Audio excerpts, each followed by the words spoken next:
इसके अंदर ठंडा हो रहा है, इसमें से जाकर वापस बॉडी सारा ठंडा हो रहा है, वापस अपने बॉडी में ठंडा होकर वापस। माइक्रोस्कोप जो चीज़ अपन आँख से नहीं देख सकते वो चीज़ अपन इससे देख सकते हैं, इससे माइक्रोस्कोप कहते हैं।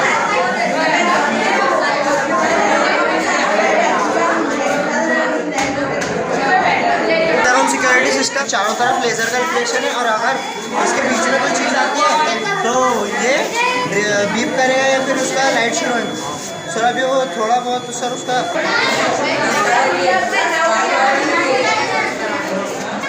सर ये नॉन न्यूटोनियन फ्लूइड है सर, अगर इस पर दबाव डालेंगे तो ये सॉलिड बन जाता है, और अगर इस पर दबाव नहीं डालेंगे तो ये लिक्विड बन जाता है।